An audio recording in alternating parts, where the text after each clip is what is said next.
Hey Ray, welcome to the podcast. We're excited to have you. How are you doing? Yeah, I'm doing so well. Thanks for having me here. It's going to be great. Yay. Okay, cool. So we actually had like little email back and forth kind of before we decided to do this.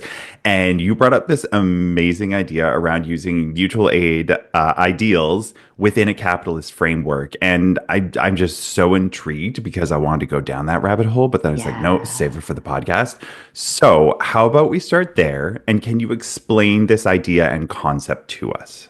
Yeah, absolutely. So it's a bit nebulous, but it comes from like my experience in the queer and trans community and also my experience running the business. And my background is in sociology. And so this is what I'm bringing to running a business under capitalism, right? And when I started employing people, I started to think about like, well, what are the ways in which queer and trans people have done this from more of a place of heart and also necessity, because queer and trans people are really amazing at creating the systems that we've inherently like been left out of historically, right? Like we don't have the same opportunities for like housing and credit and healthcare and like all of this stuff. And so I think over time, like we've been really incredible at supporting one another and creating systems that work for us. And often that looks like mutual aid systems. You know, you see like GoFundMe's and you see meal trains, and we've been able to create these kind of like networks and systems of care. And so I started thinking about like how can we bring that into capitalism? Like this is a trans business for trans people by trans people. Trans people make the product, trans people earn the money, trans people get the products. Like we can't take that and forget about the ways in which like we've been able to do things differently and just plug and play into like a normal business model. That isn't going to work. That's not who we are. Yeah, so I did a lot of research and I did a lot of thinking when I was starting to employ people, and then of course all of the things that go with employing people, like getting healthcare and doing HR, and then of course like the education that I do in teaching other people how to create these frameworks. Um, yeah, so do you want me to talk a little bit about like the practicality of what that looks like? Yes, please, because I'm still like I'm like keep coming because we're it's no secret we're in a very weird space right now, just Yeah. culturally, politically, community, and I think that a lot more people should and need to be looking at these kinds of things and different Hmm. ways of doing business, especially moving into the future. We all know capitalism is broken fundamentally at its core, Yeah. like it's an Ouroboros. It's just going to keep eating Yeah. its own tail. And at the end of it, like, okay, you won capitalism, but like the world is still here and people are still on the planet and we still need to Yeah. function. So, how does that Yeah. next evolution look? And so, I think Exactly. this is one of those pieces that, with many other pieces that can fit into it, of like, how can we evolve and continue to prosper and do well, especially in our communities? So, yes, please keep diving. Exactly. Okay. So yeah, I like what you said. It's like picking up the pieces of capitalism and going like, okay, what do we do with this? Like, how do we make it? And especially at this moment in time, right? Especially for trans people, this moment in time, like, how do we make it sustainable? Because it has to look really different right now going forward too. So, um, yeah, fundamentally, I think from the beginning, I was able to program the way that we hire and employ and work with our customers as well. I mean, I'd love to say that we could create something that's non-hierarchical, but it can't be that to function as a business. It's not a co-op. It can't quite work that way, but I feel like we've been able to pull in the principles and the ideals. And so that means like kind of foundationally seeing everyone who's involved in the process from like manufacturing positions essentially as being like legitimate like whole humans who are involved in like the concept and the creation of these like life-changing garments, and that comes into play in lots of different ways. One of the ways that I see that is like the care and time that each person takes in creating the garments in terms of like imagining what this person is like that you're sending off a garment to. Like, who is this person? What is it like to be in their body? How is it like to be in the world in their time and place? We get a lot of information from the people who buy from us because it's custom, not just about their body, but like, hey, this is what my life is like in like, I don't know, like small town in Ohio, like where I am situated in my transit, how I need this product to enhance my life and hopefully help with like the vulnerability that I experience. And so each person who's creating a garment will kind of be able to like think from their experience as well about how this needs to function, how they want to create it, how they um, connect across the globe with the people who are on the receiving end. So we're creating these relationships, right? It's not just about like a factory that makes a thousand of something and then we package it and we send it out. It's like there are these relationships that are being created. Um, and then I guess like the higher level of that is like the way in which like as a team we relate to one another. There's so much valuable knowledge and empathy and insight that comes from having people on my staff who wear gender affirming garments and then have been making them. I've had the same staff for like 6, 7, 8 years. Like I've had the same group of people with me for a really long time now. We share experiences, we share, yeah, just like an understanding of what it's like to wear the garments, to make the garments, to be in this particular moment. We talk about how we want to speak about the business and about the products that we're making. What's the message that we want to be putting out there in the world? So I get a lot of feedback, and I take a lot of that to heart as I'm like, especially right now in a moment where I'm writing a lot of educational resources for the community. That's really been what's sustaining us. So yeah, I don't do that in a bubble. Like we're constantly kind of in this feedback loop. Um, because I don't really see a distinction between like me, the people who create the garments, and then the people who we're sending them out to. Like we're all a community. We're just at different points in that. Yeah, it's I love it. It's beautiful. It's bringing the humanity back to the reality of like, yes, we're on this planet. Yes, people have needs and wants and things, but like you can still be humans with other humans doing this work. And Yeah. the pure capitalistic mentality of I'm going to use the United States specifically because they're kind Mm. of like the poster child Yeah, of course. versus the different kind of ways of doing business that I've seen from all around the world, from my experience Mm. of, living and traveling internationally, of like, Yeah. doing business with a Japanese company in person is very different. Like they Mm. expect you to like, fully come to their house with your whole family and like sit and have Wow. dinner and really be in community because they look at it as like, this is a long-term relationship. This is a Yeah. long-term,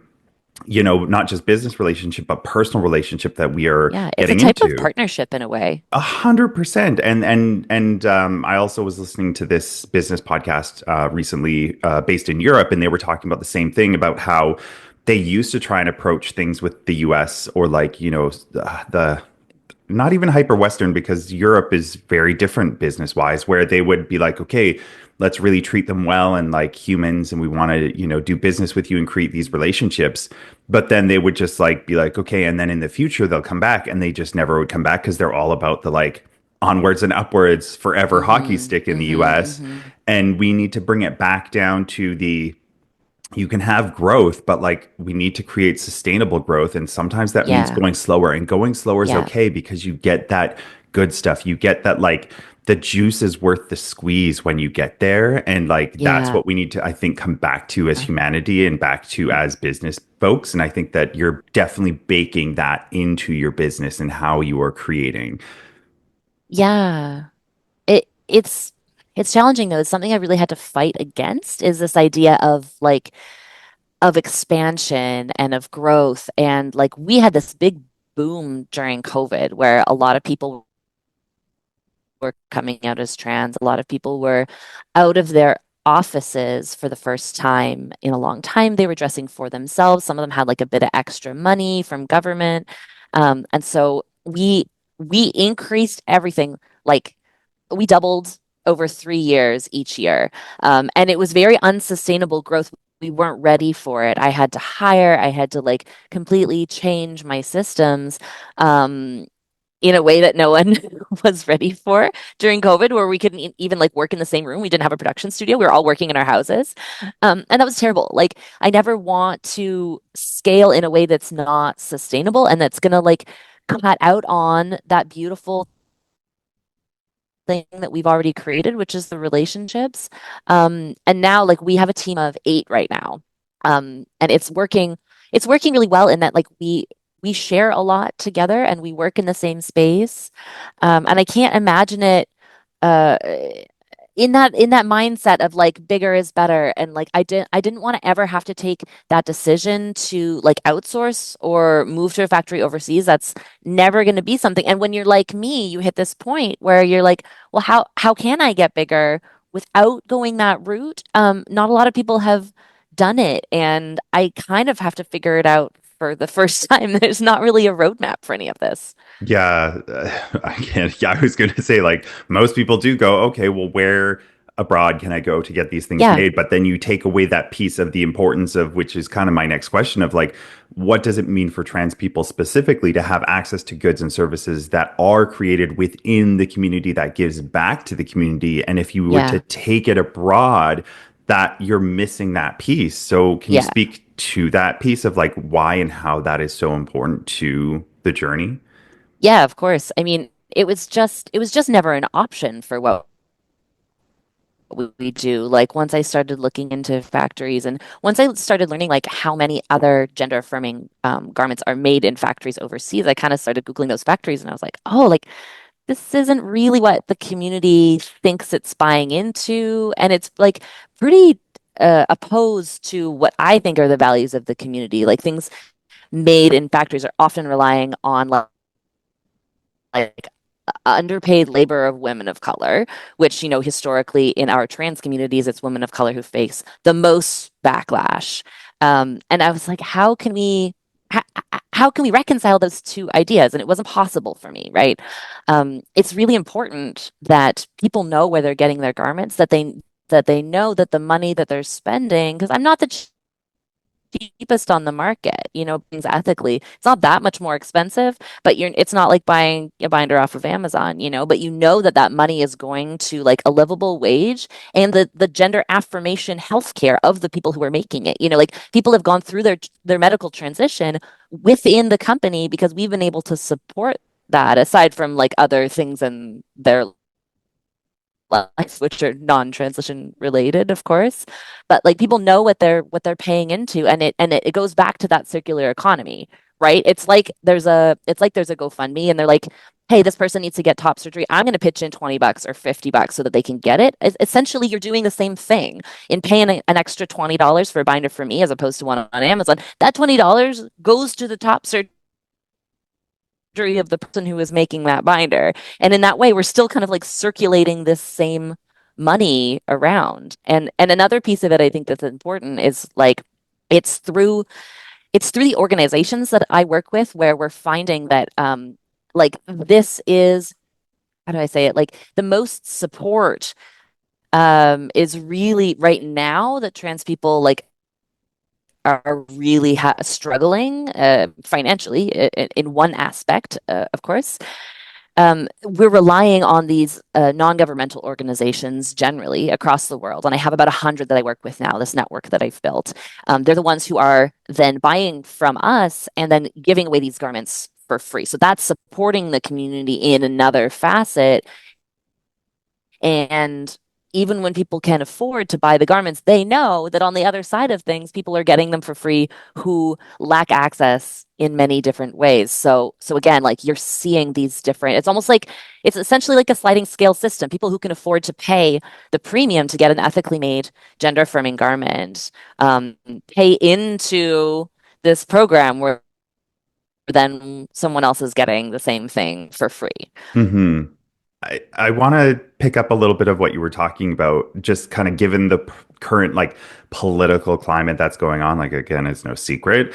What do you think the future holds for trans-led businesses, Oh my and what does gosh. that look like? Because, we could pretend it's not happening, but it's there, it's Yeah. happening. Yeah, it's a challenge. I honestly don't know. I really thought that when this current stuff around tariffs came into play, that we would take a total nosedive. About 80% of our customer base is in the States. And then, of course, like I said, the NGOs that we work with, a lot of them are government funded, and most of them are also in the States. And so I was really, really worried that those two different facets wouldn't be able to sustain themselves. And of course, we're seeing people struggling more. Um, it it's it's heartbreaking to see, and also I'm so glad that we have these systems in place because we're able to provide more garments to the organizations who are giving them out for free. That's really important. And as a trans-led business, I think our goal right now, my goal, and I hope that other organizations and companies like mine are doing the same, is around resources and education. About a year ago, I kind of started pivoting. I do speaking gigs now, and I do a lot of free resources for the community around like safety of these garments, but also like how to run a trans-led business. What does that mean? No one should have to reinvent the wheel, and I want this to be freely available. And so, for myself and for other organizations, I really hope that we're like giving back, not just in like the physical product way, or like a percentage of sales go to blah blah blah, like that is really important. And also what people need is like the empathy of being like, we're in this together. Here's the resources that you need. Here are some links. Here are the programs that are running that have nothing to do with gender affirming garments, but also everything to do with transition and transness, where like the mutual aid organizations, where are the housing resources. It's all part of it, and we need to see like each individual person as has their entirety, which I don't think a lot of businesses are primed to do. So, everybody, we are back. We were just experiencing a little bit of technical difficulties. We have moved, migrated. I've taken off my sweater because things got more, but we are excited to jump back into it. So, we are going to jump back into the next question, which is how can a business owner help develop practices that center the well-being of staff and clients? Because I know you've done a really good job of this, and I want to just explore it a little bit.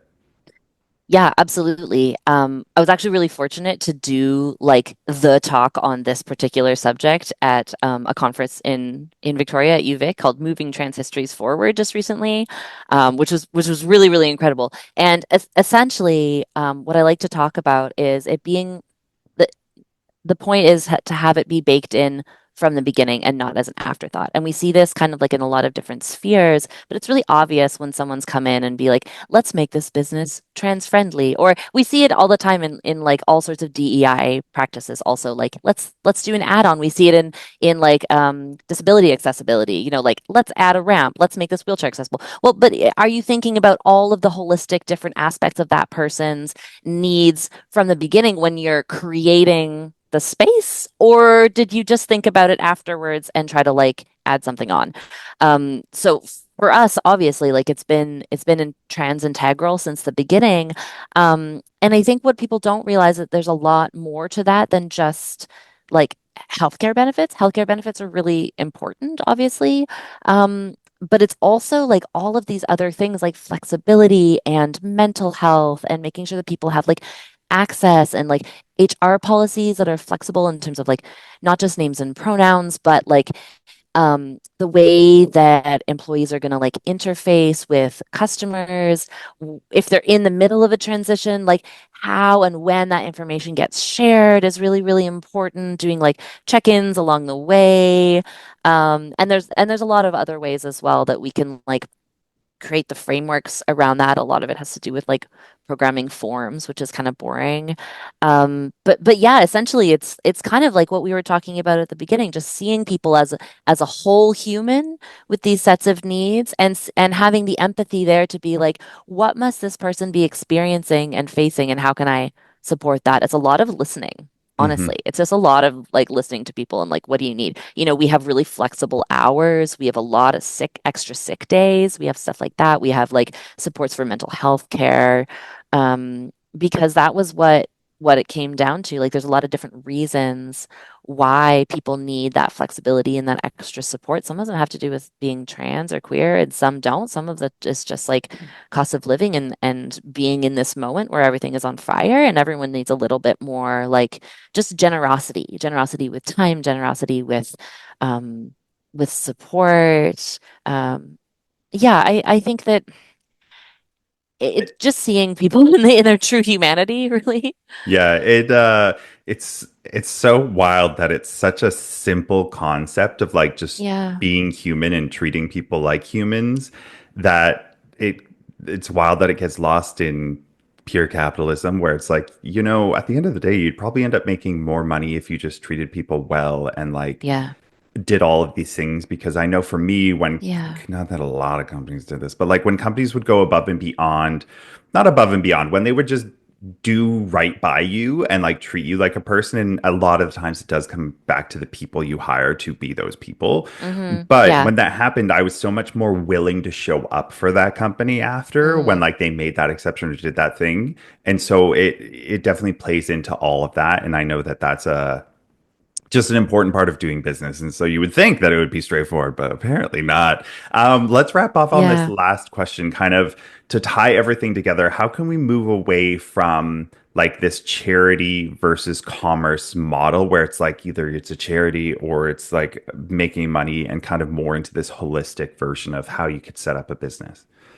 Yeah, I mean, that's it kind of goes back to the beginning and what we were talking about how like queer and trans people are amazing at setting up these systems of care and mutual aid. And mutual aid, I feel, is kind of that in between. You know, we have these charity models where there's a lot of like looking down on people that happens in a charity model. You know, there's like the people who can afford to buy your product and then will like, oh, toss some money aside to these like poor, unfortunate people who can't. But a mutual aid framework is like really seeing people on the same level as you. And so intrinsically it's quite a different concept. And like we're saying, like we still have to operate under capitalism. We still have to make money to pay people's wages. And there's no getting around that. And there's no getting around like having a leader lead in certain ways, which essentially, you know, makes it non-hier or makes it hierarchical. But but like when it comes down to it, like bringing in these practices that have supported our community, you know, I think about like even like the AIDS crisis, you know, how the queer and trans community was able to like support one another through that outside of the medical system, which didn't benefit anyone, and outside of government systems, you know, like just looking at like who is falling through the cracks, who is not accessing what they need, who can't buy what they need, and then finding other people who are doing the same. So all of these organizations around the globe, right? That I'm like making these connections with, like, how can we help people? What are like the intersecting oppressions that are affecting people? This is another one that I talk about a lot with folks. So like, what are the reasons people can't access the products that they need to access? And then like, yeah, it's a lot. it's It's it's a lot. we could go on forever and ever about it because I think it's safe for me to say that I think we view the world similarly in just our Yeah, approaches in humanity and people and how we'd like to see businesses set up. And I think we are moving towards that. And I think that that's why we're seeing such a rise in things like fascism and other crazy things that yeah, we were like, how is this happening right now? And it's yeah, because it's the pushback to our advancements of like, oh no, we're caring about people at a yeah, base level, and the yeah. powers that be don't like it. Yeah, and it affects your bottom line too as a business, you know, like you have to be okay with like we're not going to make a lot of money and that has to be fine, but that's not the point. It can't be the point. Yeah, it's we're going to make money, but we're also going to make people's lives really, really great. And I think that Yeah. we need to human center things again. And it's in a capitalistic world, we don't. And I think that that's what we're going back to. And I'm excited and both terrified and excited for it. Yeah. Where can Yeah. folks find out about you more about you? Where can folks come and support Origami Customs? Tell us all the details.